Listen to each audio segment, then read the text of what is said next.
Massachusetts Korea Peace Campaign. Today, we, Massachusetts Korea Peace Campaign, and what's your name? The Mass Peace Action? Mass Peace Action together planned this event, Korea Update, Uncertain Future for Peace Process. We have many great guests today, and before we hear from them, I'd like to draw your attention to these materials. Our campaign for Korea Peace, we are currently working to support Congressman Rokana's HR 152 for Korea Peace Treaty, U.S. North Korea Peace Treaty. And we're gathering signatures, some information sheets, and this is a postcard that we are going to gather signature and send to our congressman. So far, we've worked to meet every congressman's office, but so far we haven't gotten anybody from Massachusetts on board. So there's a lot to be worked on, and I hope you can all pick up a chunk and gather signatures. Okay. Without further ado, today we have honored guests from Korean Consulate here, Consul Sung Min Ko, and from Massachusetts Korea Peace Campaign, Keumjoo Lee, and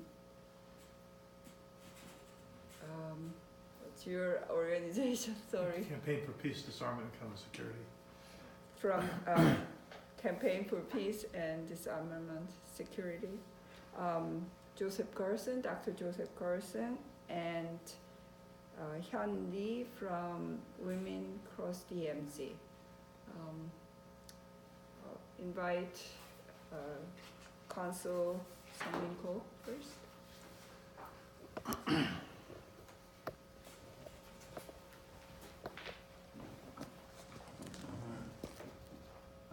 Is it okay for me to stand and Yes, give sure. my remarks to you? I think this is most comfortable for me. Ladies and gentlemen, thank you for inviting me to this meaningful event. I was really, I think I will repeat this word together. I'm really grateful for everything, and because I have lived in Korean Consulate for several decades, and my daughter, who are 3.5 years old and 9 months old, will going to be living in the peninsula for more decades and even centuries there. So, thank you for your time and attention, and I think I have summarized something to say to you tonight. Tonight, I was asked by Professor Seung Hee Jeon to update on the South Korean government's peace efforts in the historical context. But if it was just 1 year ago, or even 6 months ago, I would have had a lot to give an update of with some recent news. Last year we saw Pyeongchang Olympics, and we also saw 3 inter-Korean summits and 1 summit between the standing US president and the North Korean leader. But how about this year? After the collapse of the Hanoi summit in late February, at least outwardly, there is no significant progress on the negotiation with North Korea. There should be many behind-the-scene efforts to reinvigorate the process, but again, I'm not in a position to give any word about that. That thought led me to a question. why should I be here tonight? Why should I talk tonight? So my conclusion of the last several days of thought was this. I think I may say something about history, and I can say something about myself. That way, I think you can have a better understanding of what's going on in the Korean Peninsula, and I also hope that you develop your own ideas what the situation there should be in the months and years and decades to come. Let me start with my observation and my experience in Korea. I was born in South Korea in 1981. For several years in my life, I often heard about a story of a boy who shouted, "I hate communists," in front of a North Korean soldier and get killed by that soldier during the Korean War. What courage to say that thing, even risking his own life for a boy. He was my hero. And one of my favorite songs was 우리의 원통일, which means we want unification in English. I was living with the devil, who should be remote as soon as possible, no matter how, for the holy purpose of unification. Then came the 1990s and early 2000s, when I was a student. At that time, what I had is a very mixed memory about North Korea. In 1994, North Korean military leaders threatened us, saying that we can burn Seoul down to ashes. People run like hell to the supermarkets to buy food. But just a few months later, I heard that from the news that some high-profile figures have reached an agreement about something in Geneva, which is now called an agreed framework. And then Korean pop artists themselves, not the Korean governments, begin to sing their own songs praying for peace and reconciliation with North Korea. We had the first Inter-Korean Summit in 2000. And in 2005, the key 6 countries around Korean Peninsula reached an agreement on disabling those Korean nuclear capabilities in exchange for the economic assistance. And as you have seen in the video, in the same year, several Korean companies began to run their factories in Kaesong industrial complex in North Korea. Of course, there were some crises like the sinking of a Korean corvette Cheonan, but in overall, things seem to get better over time. So I didn't care that much about North Korea. I was a student and I had a lot to do, like playing basketball, playing computer games, and preparing for my SAT. And in 2006, I entered Korean Foreign Ministry, and around that time, things began to get very ugly. North Korea conducted 6 nuclear tests from 2006 to 2017. The last one so big that many people estimate that now North Korea had a thermonuclear bomb. In November 2017, they fired a ballistic missile at a high angle, which could have reached the mainland US territory if it was fired at a normal lower angle. As a response, international community began to put sanctions to North Korea, and the Kaesong industrial complex and other inter-Korean economic cooperation process were stalled. And 2 years ago, President Trump threatened North Korea of fire and fury. And when I arrived in Boston in 2017, and at that time when I heard of a news about Korea, it was almost about North Korea, not South, and it was almost about the nuclear threat from North Korea. Thankfully, last year we saw very active diplomatic progress, but again, those countries stalled, at least outwardly, since the Hanoi summit this February. So, Some 30 years ago, I was an ordinary Korean boy who mindlessly sang the song, "We want unification, we want unification, we sincerely want unification." Yes, it was really mindless act.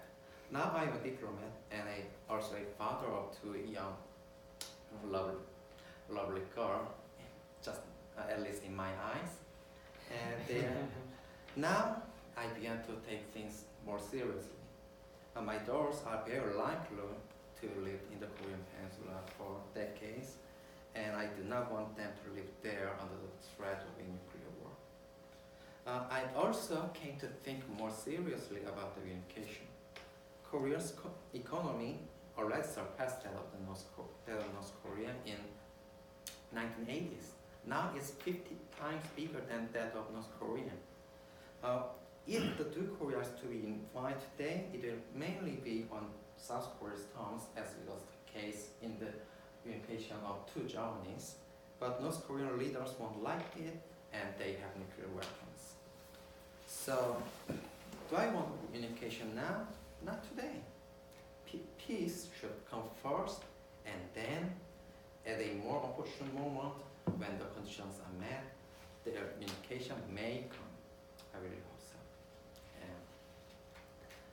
And thankfully, there were some more bright-minded people than I, who gave a more serious thought to this matter before I do.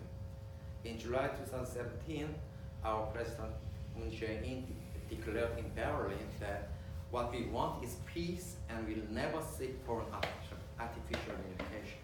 He urged for reduction of military tensions between North Korea and South Korea and the resumption of diplomatic dialogues for the peaceful denuclearization of North Korea. He also called for the establishment of a peace regime in the Korean Peninsula. And let me also quote, he was not alone. Let me also quote former Secretary of State Rex Tillerson. In 2018, in the midst of the military tensions between North Korea and the rest of the world, he said like this: "We do not seek a regime change of North Korea. We do not seek the collapse of the regime.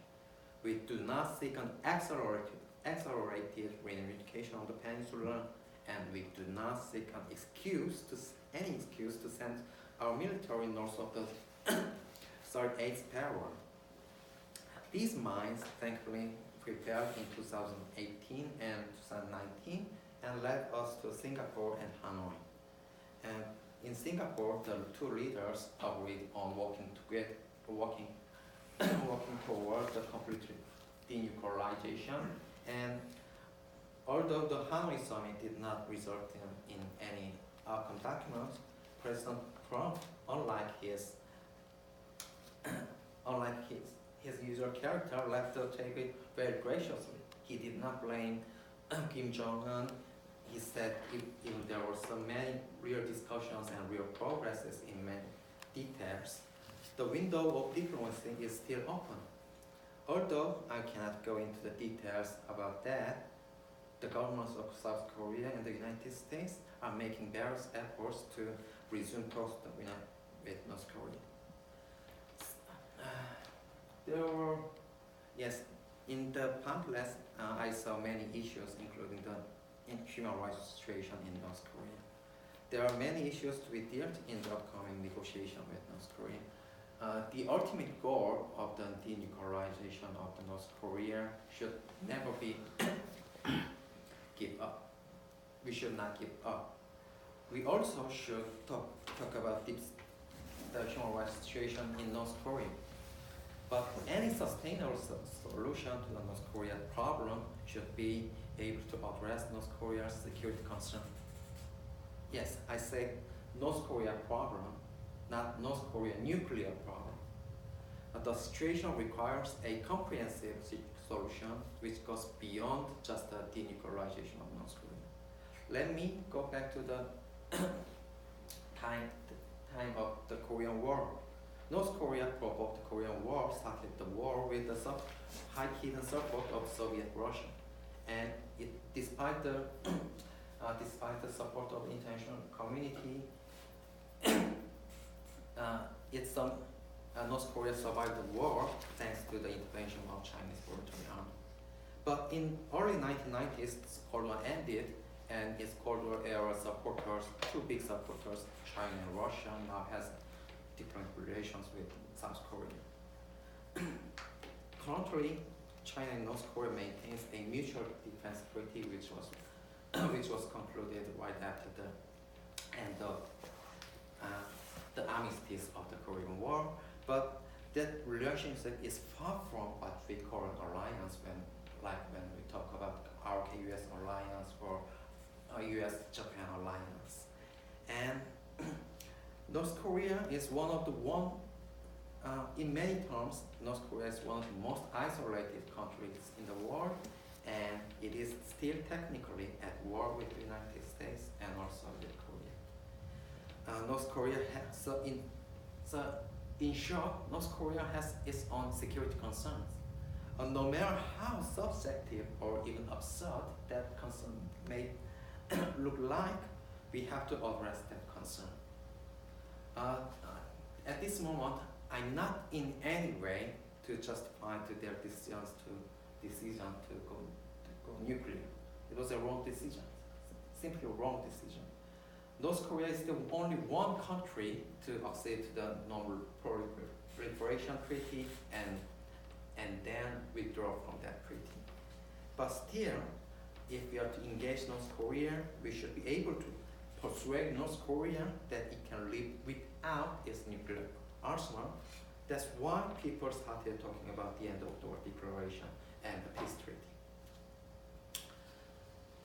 By any means, the upcoming negotiation with North Korea will be a very tough one. It will take time, it will take a lot of patience, like you. And most importantly, it requires a strong support of ordinary people in the United States.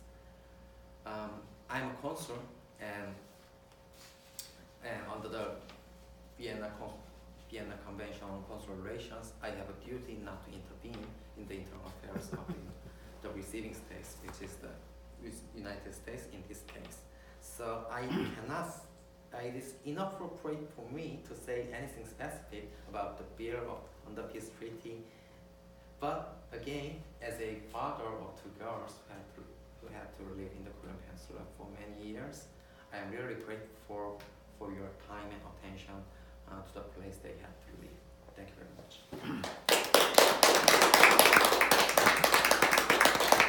Thank you, Consul Go. It was great and very helpful to know the background. Also, your personal concerns are really touching. Next, I'll invite Keumjoo Lee. She is the member, a very active member who have worked hard to our campaign, promote our Korea Peace campaign. She will report on our work so far. Yes, so I'd like to use the PowerPoint. Would you like to sit here? I can do it if you want. Yes. Is it this one? Maybe it's this one. That one. Yes. Is that it? Yeah, this Okay. is the first page. Okay. So I'm Keumjoo Lee from the Massachusetts Korea Peace Campaign. As you know, we are a group of Korean Americans and allies working toward peace and reconciliation on the Korean Peninsula, and we've been doing activities advocating for a Korea Peace Treaty to the Congress members and the locals. So I will sharing what we have done so far. You want me to go to the next? Yes. So what we are trying to do is to move the Congress. Why? Because as you know, in order to make permanent peace happen on the Korean Peninsula, the first step should be ending the Korean War. In order to end the Korean War, we need the U.S. congressional support and approval. So in order to get the peace treaty signed, so we need to get their support. So And there is another reason that we are trying to move the Congress is, as you have seen, the wavering diplomacy of the President Trump with North Korea. So we cannot really depend upon Trump. We need to find another way. They should be the Congress, I believe. So Congress has a role to play, not just to authorize war. They have a role to declare peace. They have a role to bring peace. That's why we are trying to convince the Congress to agree on our cause. So in order to convince the Congress, especially we are trying to convince the Congress to co-sponsor H.R. 152, which is a congressional resolution calling for official end to the Korean War. So we need to show them, the locals support our cause as well. So first we created a petition letter, and then we collected signatures from the Korean communities and the local supporters around us, and also we are trying to get more signatures. So we participated in like any possible events and rallies to promote our cause and get more signatures, and also we held our own rally on the Boston Common. Now we got about 400 signatures for the petition, and we will be continuing to get more signatures. So signatures, getting many signatures is very important because that shows the local people's support for our support for the resolution.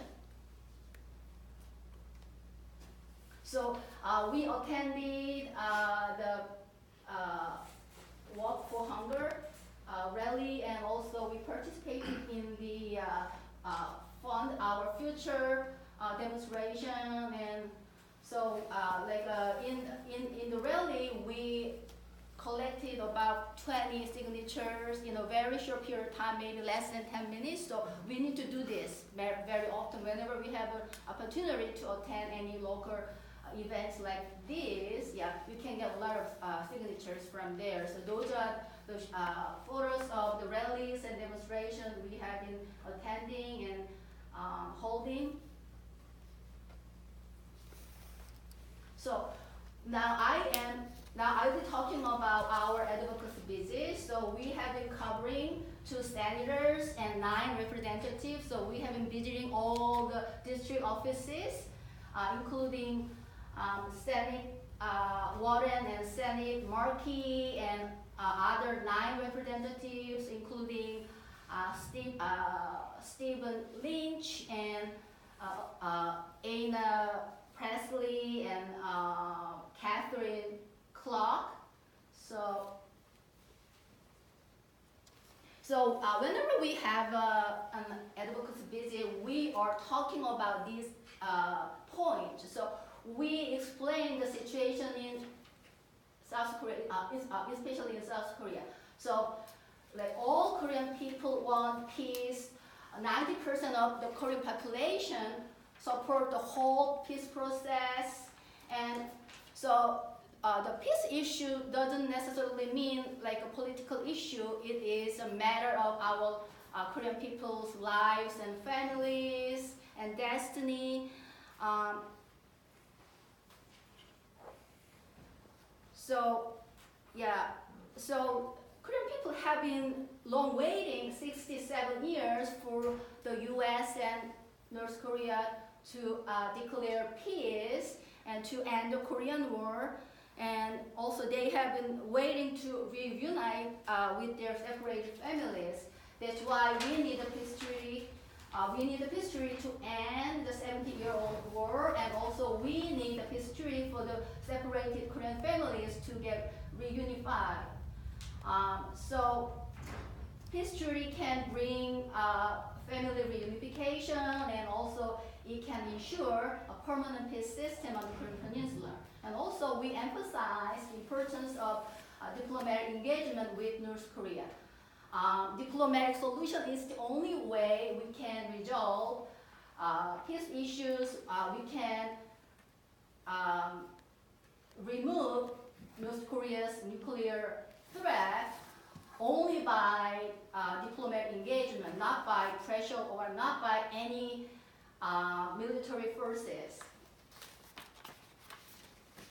And also we talk about denuclearization and sanctions as well. So those are very complicated and important issues, and also we need to be more patient for these issues.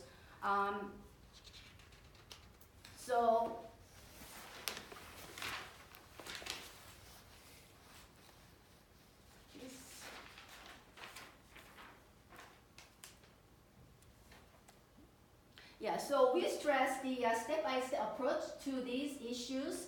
The U.S. and North Korea should reach an agreement, figuring out corresponding exchanges to each other. So in the seconds of which turned out to be a kind of failure, but the U.S. insisted that North Korea demanded full sanctions lifting, but which was not true, right? So, this is a deal, right? If you give one and then you can get one, right? So, I hope their negotiations will be very reasonable. So, either party cannot just demand the whole thing, right?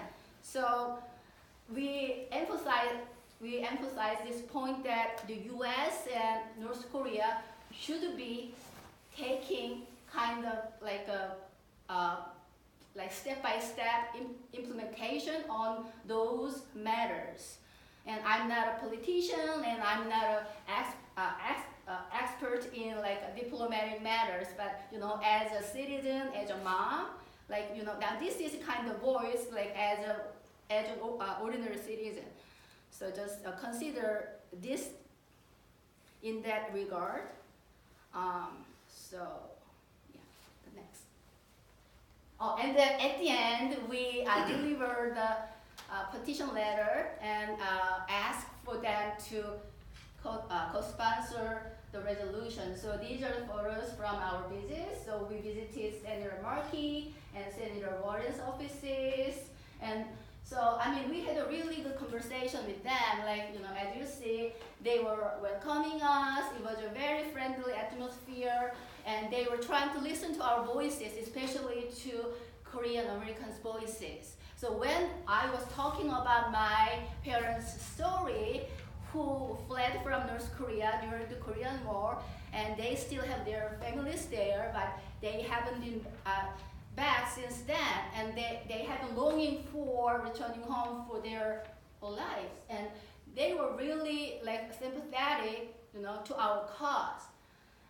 But one thing I found is that even though they were trying to listen hard to our voices, they don't say anything clear. They always take very neutral position, right? So they seem quite sympathetic, but they haven't said anything regarding the resolution. So we're still waiting for them to say yes. All right. Let's go next. And then we also visited Representative Lynch's office, and we had 2 meetings first. I had a meeting with a young staffer, and then Seung Hee Jeon and I had a meeting with the district manager, district director, and we had a long conversation over an hour, and he was very sympathetic to the separated family issues, and he showed very strong interest in my family history. And he said, Representative Lynch is still considering, but I haven't heard anything from them. So that's their attitude, right? Very neutral. And also we visited Representative Clark. So Yes, so Seung Hee, would you like to add some words about your visit? Oh, so we at first, immediately before the February summit, it was a hasty scheduling, so we met a young staffer, and then recently more people gathered and met the district or general manager or something. She was very attentive, but it was definitely non-committal, and we're hoping to follow with her. Okay.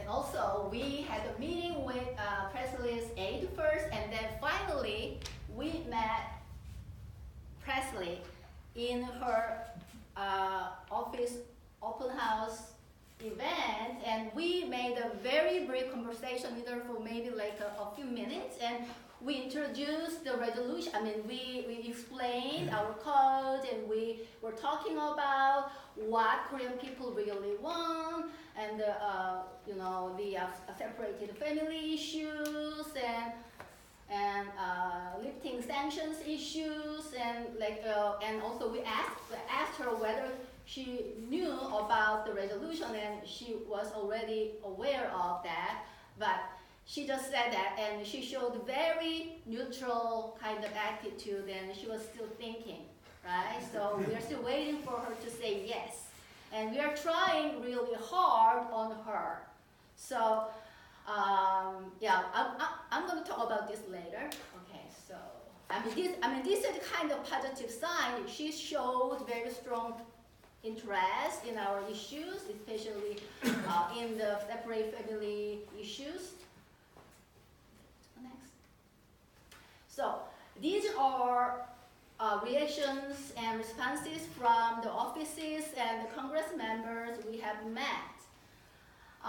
So mostly, I mean, they are welcoming, and you know, they were really trying to listen to our voices. However, whenever we followed with them after meetings, and we haven't heard anything, like, you know, no responses or very neutral responses, they are still considering. That's the answer we have gotten from them. So we are still waiting for them to say yes, but those neutral reactions, at least, they didn't really show kind of like opposing reactions at all. This is a positive sign. So I'd like to build on this, yeah. So I don't want to be like, you know, like a pessimistic about this, but we still have hopes, right? We need to be working harder. So now we are targeting these two possible representatives, right? So I am working on Presley, and Seung Hee is working on Clark. So I followed up after the discussion, and I sent several emails to request a formal meeting with her, but I haven't heard anything yet. And also, Ramsey Lim sent the video, Memory of Forgotten Work, through Susan Lee, who is a retired educator, Chinese American, and she is a kind of insider. She has been working with Presley for many years. Now she's trying to help us. So when Suzanne showed the video to Presley, and Presley shows some very interesting reaction, well, I'd like to watch it. So this, I mean, I hope this is going to be like door to her. So yeah, let's get our fingers crossed. And so Seung Hee is working on Clark. Yeah. I sent a follow-up email. Hopefully we get to meet Clark. I don't know. I haven't heard back. Yeah. Next. So I learned something from my visits to the offices and meeting with the Congress members, and I found some effective approaches. And so, so it's important to relate our cause to a personal story like my parents' story. You know, they had to leave their hometown during the Korean War, but they are still like longing for returning home, but they are in their 80s. So my dad was 14 or 15 when he moved to South Korea, and my mom was like 11, and you know they are in their 80s, and the time is very much running out. So this is a really like taxing need for the Korean people, especially for the old folks. Yeah. So I mean, they don't want to hear anything like diplomatic principles, because we are not diplomats, right?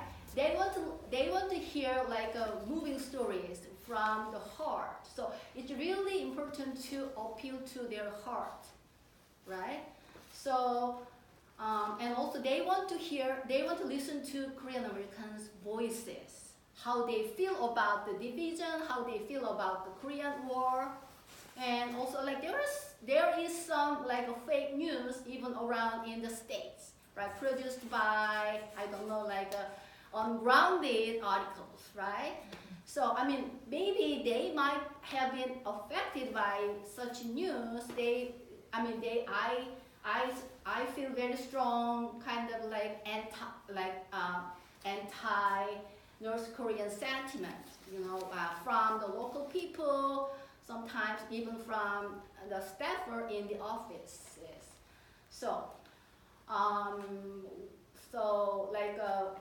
this is what we have to overcome, So like anti-Korean sentiment or distrust in North Korea, or they always raise the issues about North Korea's human rights situation, right? But the problem is we don't have really trustworthy informant about North Korea, right? So what we know about North Korea is mostly through the North Korean defectors, who are not quite, dependable or reliable source of information, right? Actually, I'd like to go visit the other half of, the other half of my home country. I'd like to go visit North Korea to see how people live. I'd like to communicate with the North Korean people there, right? I mean, this is the way we can really understand the society. It has been isolated, so it has been really obscure to other world, right? So, I mean, this is one thing we really need to, take into consideration, right, in the process of our activism for Korea peace.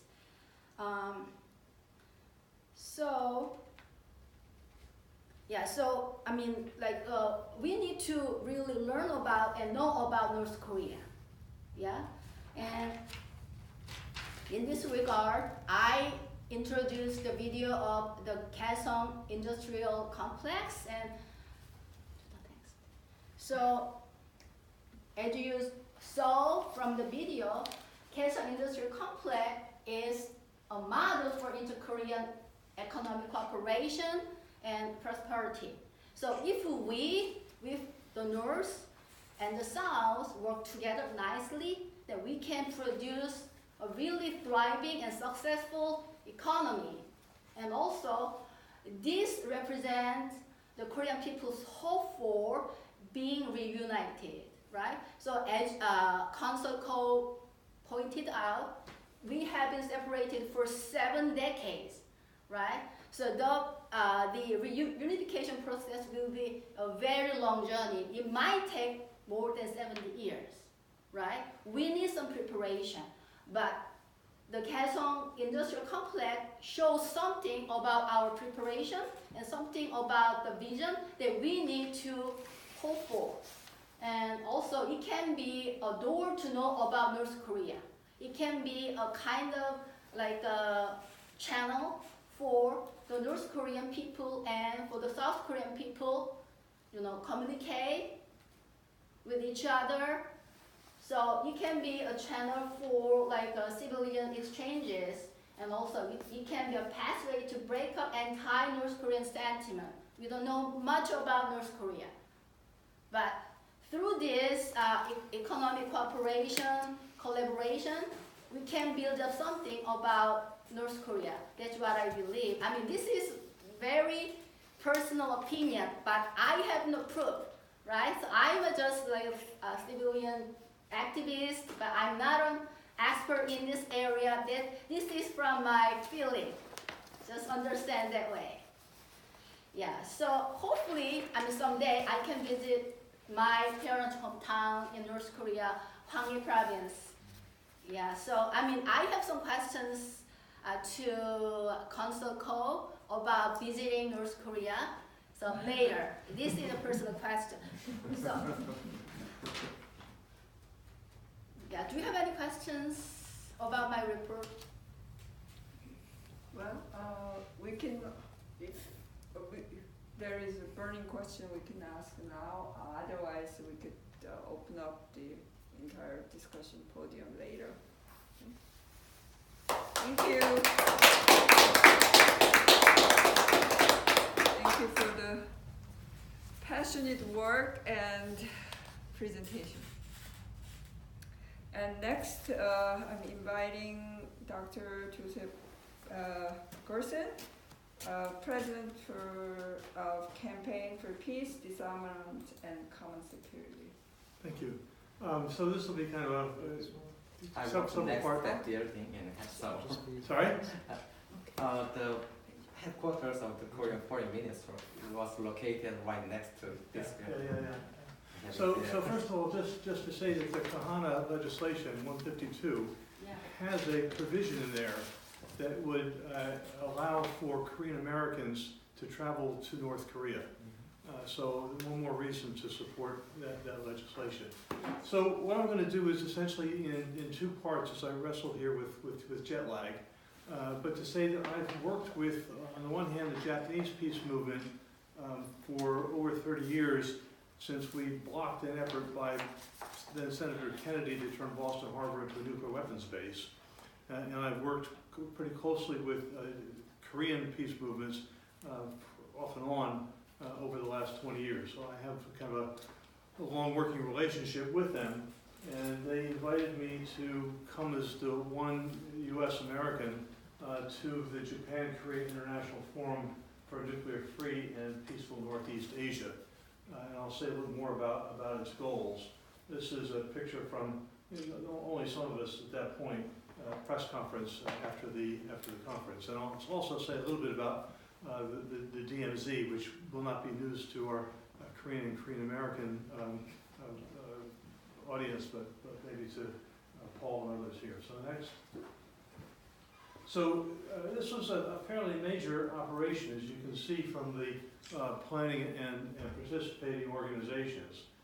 So it involved labor organizations, women's organizations, Green Party, Justice Party, Physicians for Humanitarian, I'm not quite sure what the last one on that, Buddhist organization, and the coordinator was Dr. Lee Jun-kyu, who's a friend of long standing. On the Japanese side, you had the organization of atomic bomb, so the coalition of atomic bomb sufferers organizations, trade unions, women's organization, and the largest of Japan's peace and nuclear disarmament movements. Next.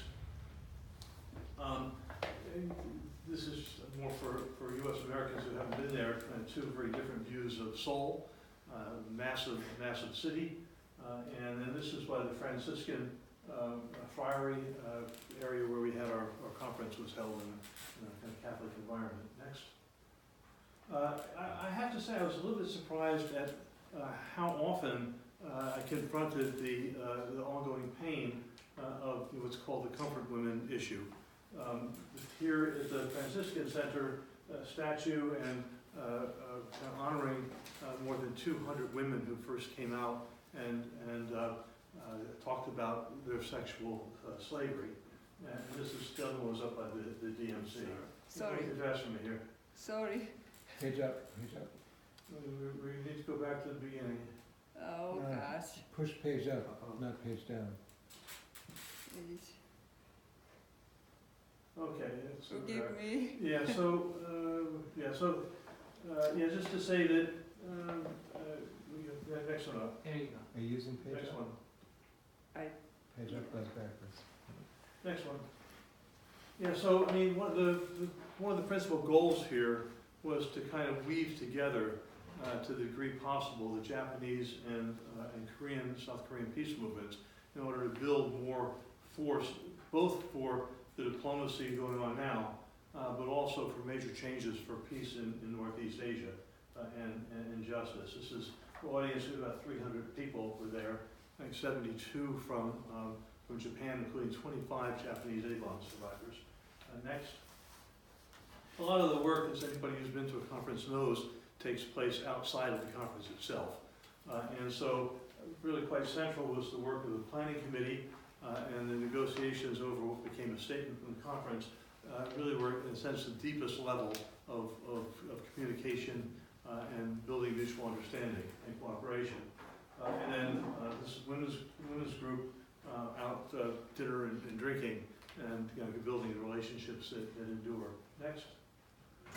Yeah, so the conference began with speeches by A-bomb survivors, both from Japan and from Korea, and to appreciate that there were about 100,000 forced Korean laborers in Hiroshima and Nagasaki together. Most were forced, some had come over just under economic pressure. I think about 10% of the A-bomb survivors were Korean. And not unlike what happened in the 1923 earthquake in Japan, the Korean A-bomb survivors got the worst of it. First, the discrimination against them in Japan because they were Korean, and then going back to Korea, where the popular belief was it was the atom bomb that had ended the Korean colonization, and the lack of discussion, knowledge in South Korea or North Korea in terms of what the A-bomb was. So while there was some minimal degree of medical care given to the A-bomb survivors in the North, rather in Japan, the Korean A-bomb survivors were very, very marginalized. Next. So kind of a summary in terms of what came out of it in discussions, what you had was, in a sense, two parallel movements, right, with some degree of overlap. And this is a sense of what I heard. So from the South Korean peace movement, you heard that the first priority is around denuclearization, strong discussion about the idea of a Northeast Asian nuclear weapons-free zone. I'll say a little more about that later. Demanding resolution of the comfort women issue, opposition to the deployment of the THAAD missile defenses, described as illegal in the way they were deployed. Women who came from Jeju Island to kind of press for the withdrawal of that base, and pressure, demands for labor and women's rights as part of the peace movement and peace process. Next. From Japan, their primary focus is nuclear weapons abolition writ large. And overall there is an understanding of the relationship between the hypocrisy of some nuclear weapon states having them and others not. Pressing for the ratification and signing and ratification of the nuclear prohibition treaty. Say more about that if you're interested. Their big struggle right now in Japan itself is to preserve the peace constitution and strong opposition to the Abe government, which is a right-wing militarist and nationalist government. Their long commitment is to provide support for the Hibakusha, strong opposition to the continuing military occupation of Okinawa, as in Korea, advocacy of women's labor rights. And interestingly, the Japanese women, their sense, and one of the organizations was a group called the New Japan Women's Association, their perception was that Korean women are far ahead of Japanese women in terms of their rights, their self-confidence, and their standing. And then a high priority for them, and to a lesser degree also for Koreans, is participation in a world conference against nuclear weapons and for a sustainable economy, a sustainable environment that we're planning for next April. They're planning to bring about 800 people to New York for those events. Next. So my principal takeaways, too much writing here, but basically to say that overall it was a building of more mutual understanding and relationships. That was sort of the key there. a sense that diplomacy at the moment is at a stalemate, and very real fear that if the United States continues to hold to its all or nothing demands, that come December, Kim Jong-un may follow through on his threat, resume tests, and then take us back to square one where we were. The sense that President Moon enjoys strong popular support, but also it was reported that 50% of South Koreans support the idea of South Korea becoming a nuclear weapons state, and a majority supporting the idea of the U.S. deploying nuclear weapons to Korea. This is at least what was reported. And then along the DMZ, you'll see some pictures later, in addition to the continued intensive militarization, you see a lot of tourism. You see a change of the tone of the language of the slogans there, much more supportive of the idea of unification and President Moon's diplomacy. Next. So I'll kind of run through. I had a camera problem the second day of the conference, so not so many pictures of the conference. This is from the workshop on nuclear disarmament in Northeast Asia, and it included a representative of the Justice Party in Parliament, representative from the Japanese kind of left-wing party, and myself and Japanese and Spark peace activists. So just a few points coming out of that. I guess I was particularly impressed actually by the talk by Keumjoo Lee from the Justice Department. His talk was in a way more broad in its overview. So clearly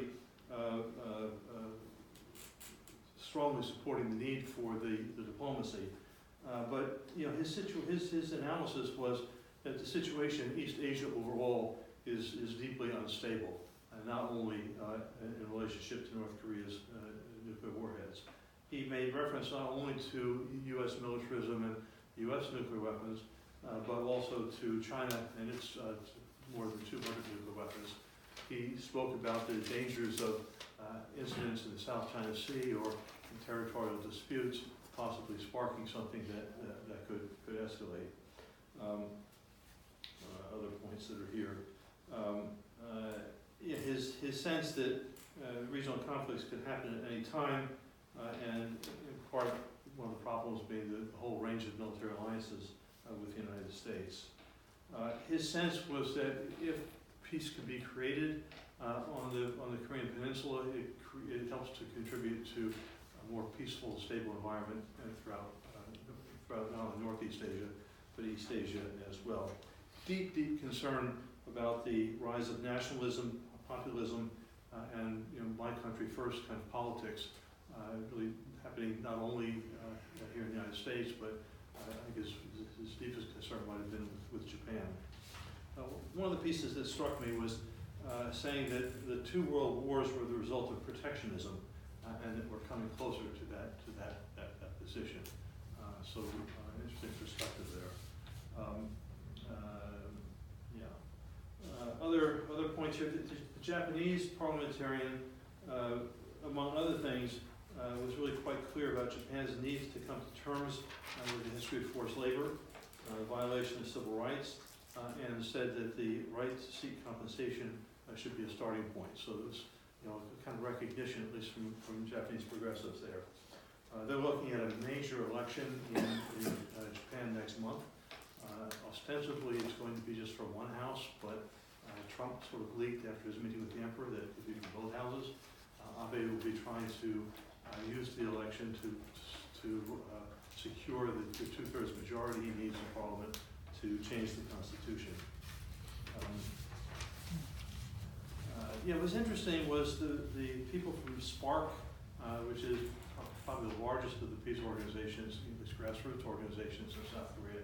They pushed very hard for the idea of a Northeast Asian nuclear weapons-free zone. They wanted to look more at that in the context of the overall diplomacy, rather than a unique focus on North Korea, which of course has its logic. All right, next. I think we can go next.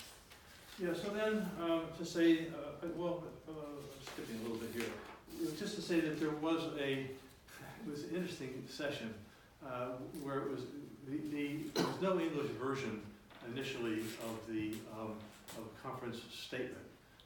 They were working on it to the very last minute. And the difficulty was how to bridge the different experiences both in Korea and in Japan. And then what they did was they kind of came out with a statement, which is not a declaration, but reflects the needs and expectations of each country and recognizing the legitimacy of the other. I'd be happy to send a rough translation of that to people after this, but I can run through some of its points.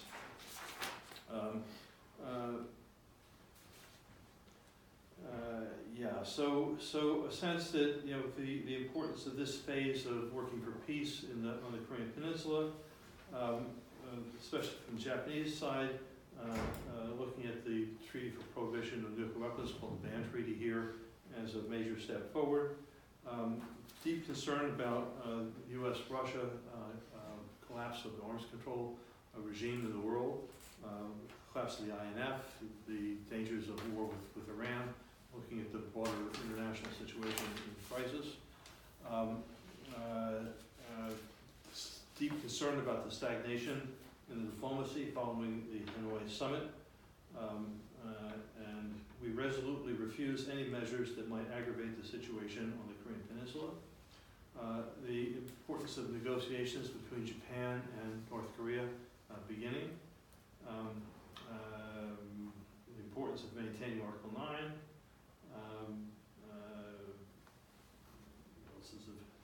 U.S. missile deployments, U.S. missile defense deployments, a threat to the region, the importance of opposing bases, to address the comfort women issue.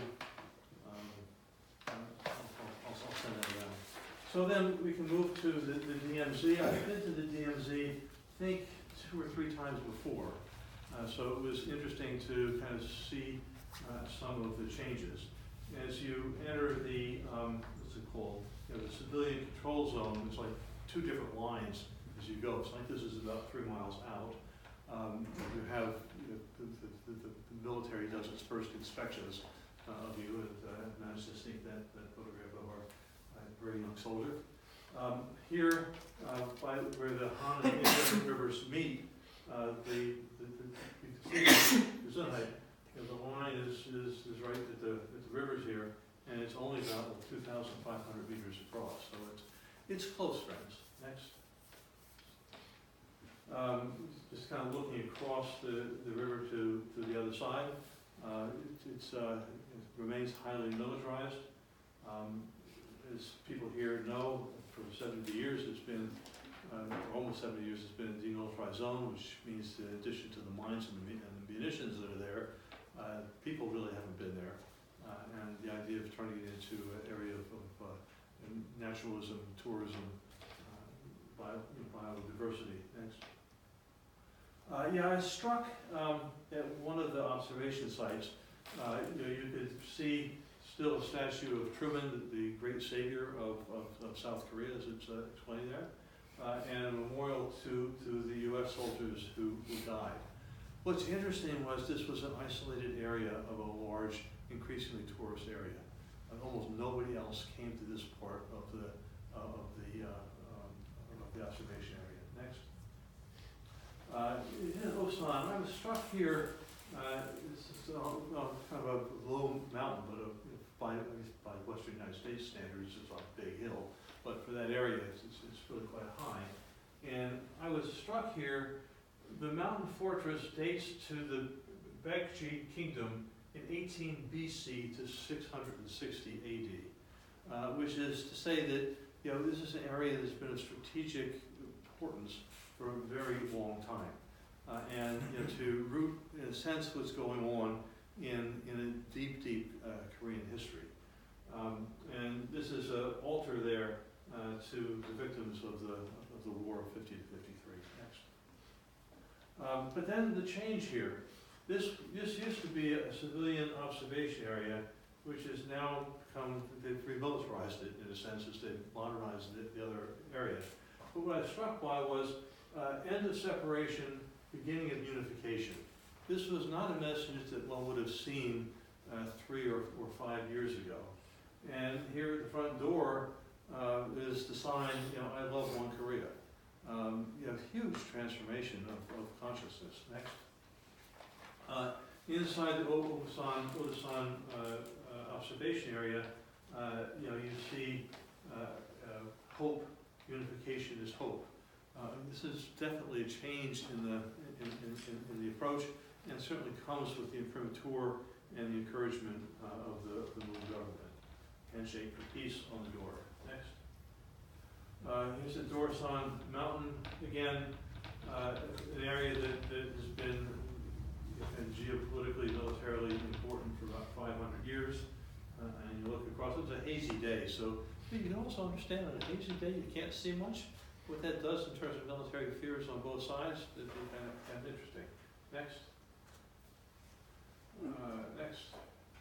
Okay, well, it's really quite striking. Some years ago, I went to Dorsan, where there used to be the rail connections, broken.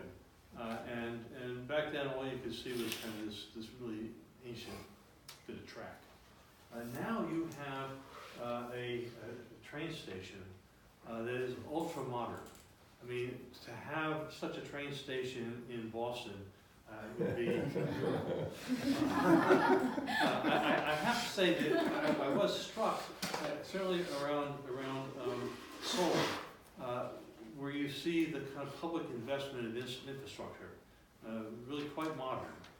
And you see the juxtaposition, where the United States is slowly falling back into the 19th century. This is inside the station. I don't know how well you can see it, but it's just a very, very modern and spacious place. Next. So what's interesting, this is the gate through which people will go when the rail is reconnected. Let me just get over here and read what these signs say. Following the South-North Joint Declaration made by two Koreas in June 15, 2000, both agreed to connect the Byungui railroad line broken during the Korean War. Dorsan Station was opened April 11, 2002, and the south and the north connected the Gyeonggi Railroad line on June 14, 2003. But what's really quite here, when the Trans-Korean Railway, the Trans-Siberian Railway, and the Trans-China Railway are connected in the future, Dorsan Station promises to emerge as the starting point of the Transcontinental Railroad. I was in Korea probably about 2002 at a conference at Yongsan University, and there was a Korean diplomat. A Finnish diplomat, and he projected a map on the wall of Eurasia with a rail line going from Korea across to Finland and Western Europe. And he looked and he said, well, this is what the future's going to look like. And he said, and it'll serve as the vehicle for the deepening intersection of European and Asian culture, politics, power, right? And he also said, what's missing from this map? Missing from the map is the United States. Missing from the map is China. And if you go back and think in terms of traditional geostrategy, geopolitics, or you look at Brzezinski's grand chessboard, who controls Eurasia controls the world. And with the United States increasingly marginalized, it reflects what the world will look like probably in 50 years or more from now. Interesting. Next. How is China missing from the map? No, China's not. Japan's missing. Oh, Japan. So other things you see, here's this is Lee Jung-kyu. Here's the map of the connecting railway. You can see what that looks like. And then in the Dorsan station, they had a number of paintings, primarily from Moon Kim Jong-un summits, and they're all happy and smiling and shaking hands, and you can see the process of trying to build popular support through the art and the graffiti there. Next. Yeah, the other thing that was sort of surprising was just the tremendous, I was there on a Sunday, the tremendous number of tourists at the different observation sites. You know, I mean, probably thousands here at Dorison. I just kind of snuck this picture of some women posing, you know, their tourist picture at the site. Next. Yeah, and commercialization. DMZ beer, if you like. Or here, Sam's Bagel and Coffee. I mean, Sam's Bagel and Coffee. Is it good bagel? Sorry, I didn't get one. I actually had my screen. But yeah, there were a number of these kinds of places. Also, still, I don't think I have a picture of it. Still, some that are much more kind of military chic. But more of this, which is interesting. Next. And then just as we come to the end here, the last of my slides. Again, I think this is at Dorison. You know, kind of image of the train that will, as it says. I can't quite. It's basically the Seoul, Pyongyang, Paris rail line. And then, interestingly, this is actually another observation site. They had a big area with tents and NGOs, different groups. And I spoke to this young guy who was basically trying to raise money for his NGO. And I asked him what it was for. And I said, well, you know, for him and others to go to the north. And I said, well, what do you think of Keumjoo Lee? He's a good man, peaceful, no problem with missiles. The anthropologist in me took that in. The political analyst in me took that in. And I don't know if I fully agree, but interesting to hear a young person thinking that in South Korea. So I think that's what I've got.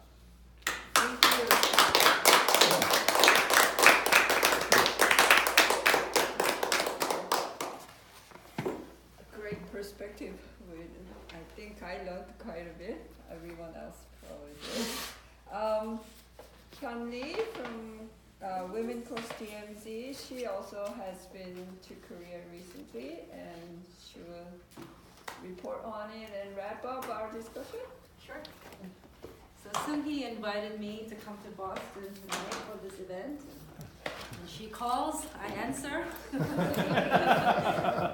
I think her real assignment to me was to reach out to other Korean Americans in Boston area who have been missing from our team work recently, and hoping to try to get them to this event, but I failed in my assignment. But I will continue to work on this. I think what I'd like to do is talk about two challenges that I think we face, just to share with you sort of what I've been struggling with, so that maybe we can have a discussion together later on how to overcome these challenges, and then I'll just give an update on what the campaign looks like right now. So the first challenge, I think, is that we lost some momentum, right, since last year. Last year, Korea was in the news, and it was on everybody's minds, and we were all thinking about, you know, how can we really take advantage of this breakthrough, right? This year, there's no sense of urgency, right? Nobody feels it on Korea. If you go to Washington, D.C. and try to talk to, you know, staff there about Korea, nobody cares right now, right? Because it's not in the news, and everybody, it's sort of like people have moved on to other issues. To me, actually, this is a very, I agree with Joe's analysis, basically, is that we have a 6-month window, right? Because North Korea has basically given the Trump administration until the end of this year, right? To come back to the table with a different kind of an approach, no longer the all or nothing approach, but a trust building kind of process. And I actually think that this moment right now, from now until the end of this year, the next 6 months, is actually very, very important if we want to prevent another crisis. And how do we actually convey the urgency of the current situation How do we urge other people to think ahead, think proactively right now so that we prevent another crisis? I think that's our challenge. And I actually think that it is, it's a very unpredictable situation. It seems like President Trump is actually going out of his way to signal that he wants to keep the door to negotiations open, right? So that's a good sign. But if there is no progress by the end of this year, I actually think next year could be actually more dangerous than what we saw in 2017. Mm-hmm. And in my mind, the different factor is the presence of Bolton. He was not there in 2017. He is here now, right? And if he is creating more space for himself to influence policy on Korea, it can be very, very dangerous next year. So that is a big concern for me, and I think, how do we convey this concern to other people? I think that's a number one challenge, and in our messaging, I think we need to keep talking about the U.S. The U.S. public is, and also many political leaders in Washington agree that we are sick and tired of endless wars, right? The policy of Bernie Sanders talked about this in the Democratic the primary debate, right? His priority for foreign policy priority is to end endless wars, right? Does that make sense? End endless wars. And the Korean War is the longest running ongoing conflict, right? So we need to end this. And the way to do that is the U.S. needs to abandon the Libya model of denuclearization as promoted by Bolton, right? But I want to have a discussion with you all on how do we actually convey the sense of urgency. The second challenge that I have come to realize, I've only been doing this job for WomenCrossDMZ for 6 months, right? So it's a limited experience, but what I've come to realize is that the way that we define the so-called Korea conflict, very different, fundamentally different between how Koreans see the situation and how Washington sees the situation, right? For Koreans, when we say the conflict, it is the ongoing Korean War, right? 70 years, constant war threats, the abnormal situation of the ceasefire that creates so many abnormal situations, right? Military conscription in South Korea, the lack of operational control over its own military, I mean, so many things, right? That's the situation that must end for us, which is why we always say we need to move from war to peace, and part of that has to be we have to replace the armistice with a peace agreement, a peace mechanism, a peace system, whatever you want to call it, right? We want to move from armistice to peace. And that was in the Panmunjom Declaration, right? For Washington, they don't care about the constant war threats as long as it was confined on the Korean Peninsula. It was not a threat to U.S. interests. It was not a concern, right? The way that Washington defines the Korea conflict is the presence of North Korea's nuclear weapons, right? So then the solution is just get rid of North Korea's nuclear weapons, right? We see the conflict very differently. So the solution that we think about is very different. So when we go to Washington try to talk to people about this issue, we are talking apples and oranges. It's very difficult to convey our message, right? We find this in our conversations with people. So how do we then shift Washington's thinking, right? I think that's another big challenge.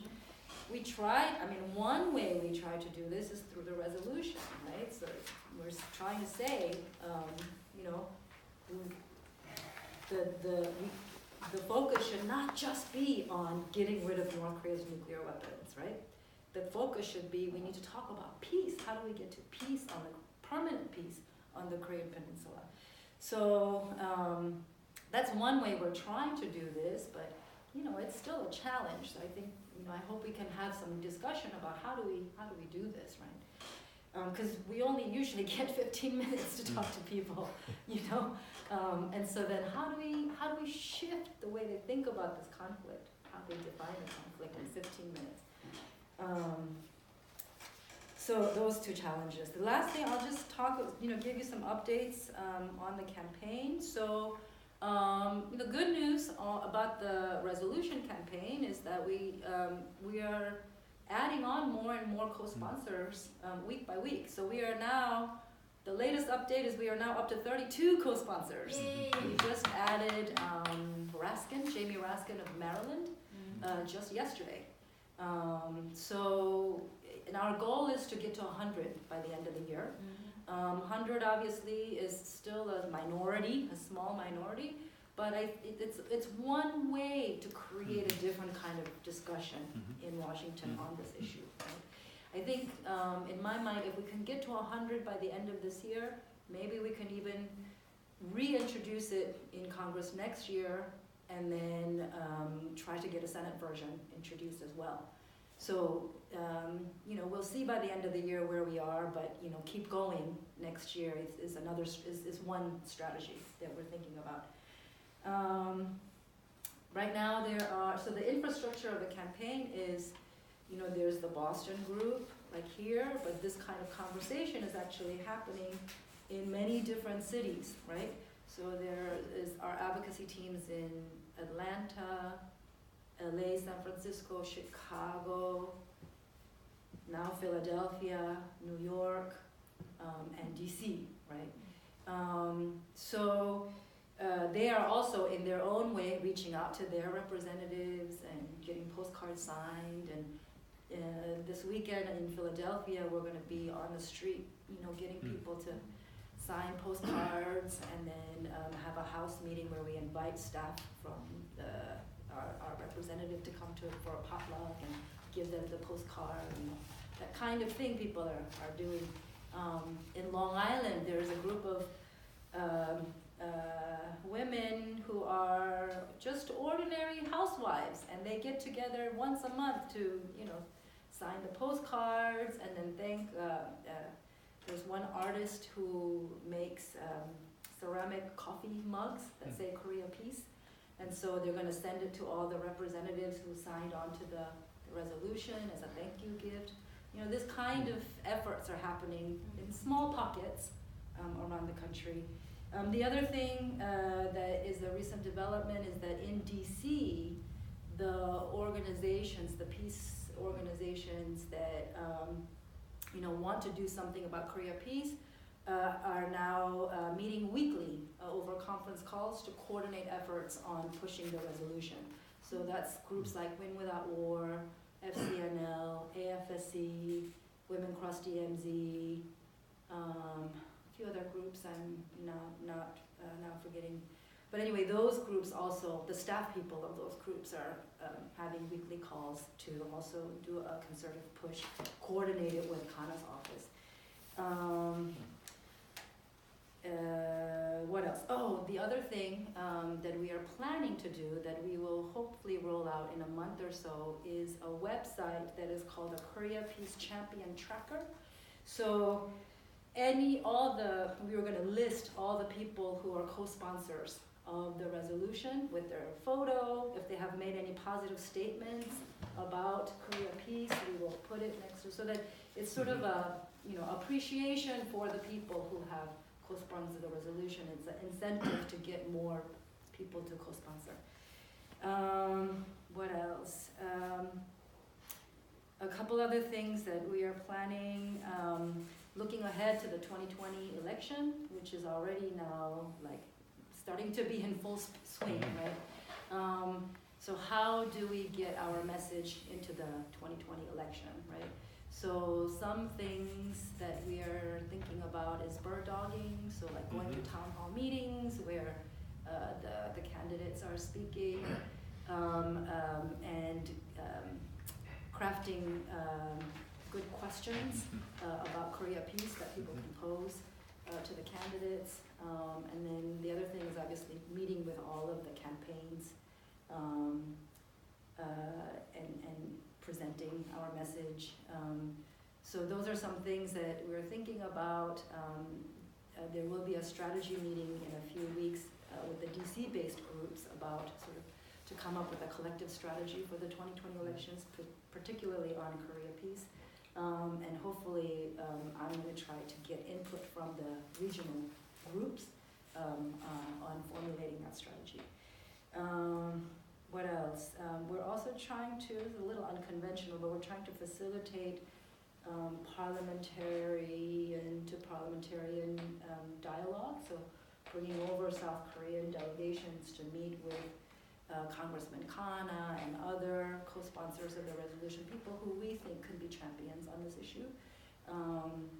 So in a couple of weeks, the envoy to, or the advisor to President Moon Jae-in, will be coming to DC with a small delegation of South Korean National Assembly people.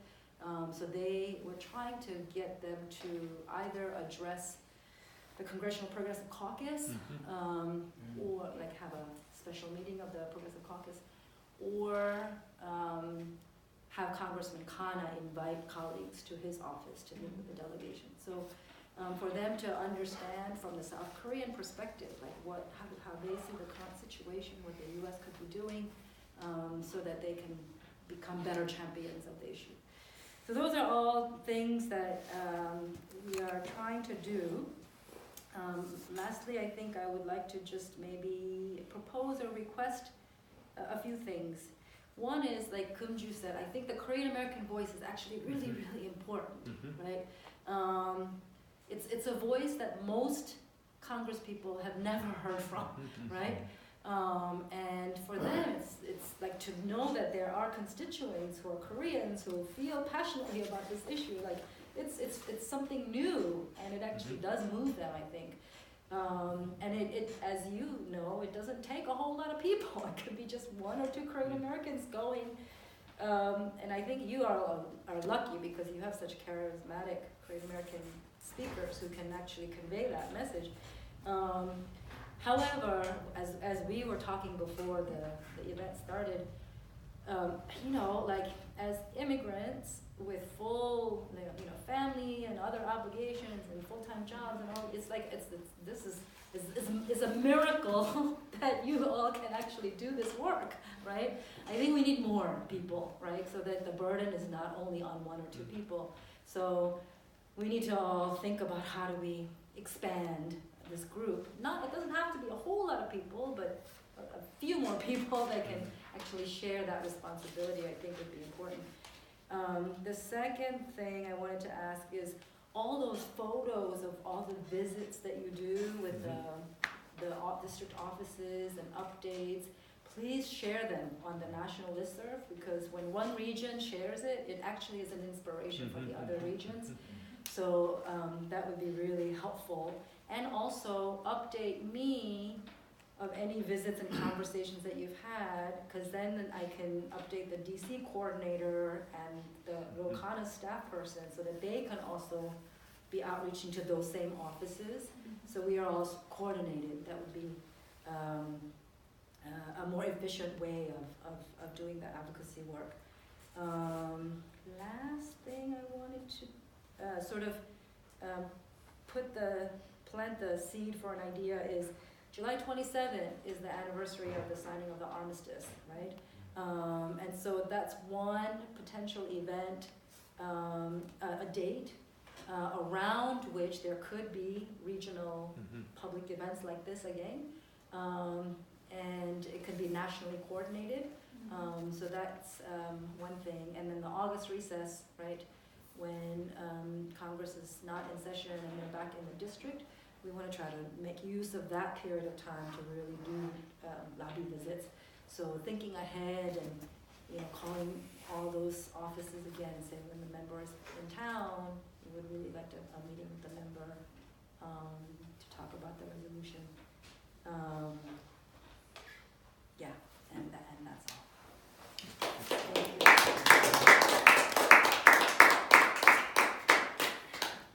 Okay, well, a lot of great observations and challenges, homework. Do we want to have some discussion? Maybe if we moved into a circle, it might be Yeah. more conducive to a conversation.